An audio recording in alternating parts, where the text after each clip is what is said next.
അതിശക്തമായ ആക്രമണമാണ് ഈ 24 മണിക്കൂറിനിടയിൽ സംഭവിച്ചിരിക്കുന്നത്.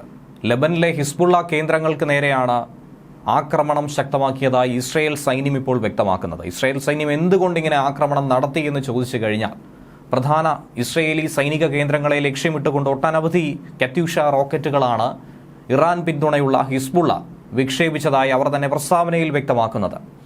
ഇസ്രയേലിനെ തച്ചുടയ്ക്കാനും തകർത്ത് തരിപ്പണമാക്കാനും ലക്ഷ്യമിട്ട് തന്നെയാണ് 300-ലധികം റോക്കറ്റുകളെ വിക്ഷേപിച്ചതായി നമുക്ക് മനസ്സിലാക്കാൻ കഴിയുന്നത്. തങ്ങളുടെ കമാൻഡർ ഫവാദ് ഷുക്കൂറിനെ കൊലപ്പെടുത്തിയതിൻ്റെ പ്രതികാരമാണ്, ചോരയ്ക്ക് ചോര എന്ന രീതിയിലുള്ള പകരം വീട്ടലാണ് ഇപ്പോൾ ഹിസ്ബുള്ള ആരംഭിച്ചിരിക്കുന്നത്.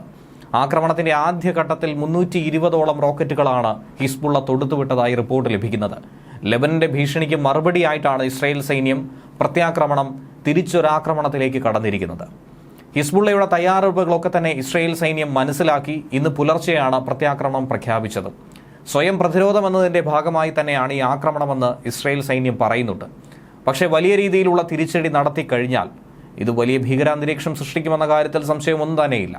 ഞായറാഴ്ച പുലർച്ചെ ഹിസ്ബുള്ള കേന്ദ്രങ്ങൾക്ക് നേരെ ഇസ്രായേൽ നടത്തിയ വ്യോമാക്രമണത്തിൽ ചില തരത്തിലുള്ള അപകടങ്ങളൊക്കെ വിലയിരുത്തിയിട്ടുണ്ട്. ഇസ്രയേലിന് നേർക്കെത്തിയ ഹിസ്ബുള്ളയുടെ റോക്കറ്റുകളെ അവരുടെ പ്രധാനപ്പെട്ട പ്രതിരോധ സംവിധാനമായ സുരക്ഷാ കവചമായിട്ടുള്ള അയൺ ഡോം ഉപയോഗിച്ച് തകർത്ത് തരിപ്പണമാക്കുന്ന വീഡിയോകളും പുറത്തു വന്നിട്ടുണ്ട്.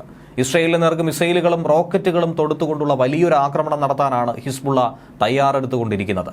ഇസ്രയേൽ സൈന്യം ഇക്കാര്യം തിരിച്ചറിഞ്ഞ് തക്കതായ സമയത്ത് തിരിച്ചടിക്കുകയായിരുന്നു. ഇസ്രയേൽ പൗരന്മാർക്ക് നേരെയുള്ള ആക്രമണം നടത്താനാണ് ഹിസ്ബുള്ള തയ്യാറെടുത്തത്. അങ്ങനെയൊരു തീരുമാനത്തിലേക്കാണ് അവർ കടന്നത്.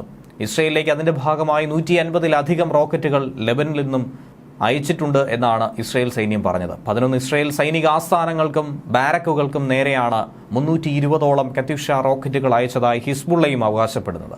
ഇതിനെ പ്രതിരോധിക്കാനും ഇതിനെ മറികടക്കാനും വേണ്ടിയിട്ടാണ് ലെബനിലെ ഭീകര കേന്ദ്രങ്ങൾക്ക് നേരെ സൈന്യം സ്വയരക്ഷാർത്ഥം സ്വയസംരക്ഷണാർത്ഥമുള്ള ആക്രമണം കൂടി കടുപ്പിച്ചത്. ഇസ്രയേൽ സൈനിക വക്താവ് ഡാനിയൽ ഹഗാരിയാണ് ഇക്കാര്യം ചൂണ്ടിക്കാട്ടിയത്. ഹിസ്ബുള്ളയെ നേരിടാൻ മറ്റു മാർഗങ്ങളൊന്നും തന്നെ ഇല്ലായിരുന്നു. അതുകൊണ്ടാണ് യുദ്ധവിമാനങ്ങൾ അടക്കം ഇപ്പോൾ വിന്യസിച്ചിരിക്കുന്നത്.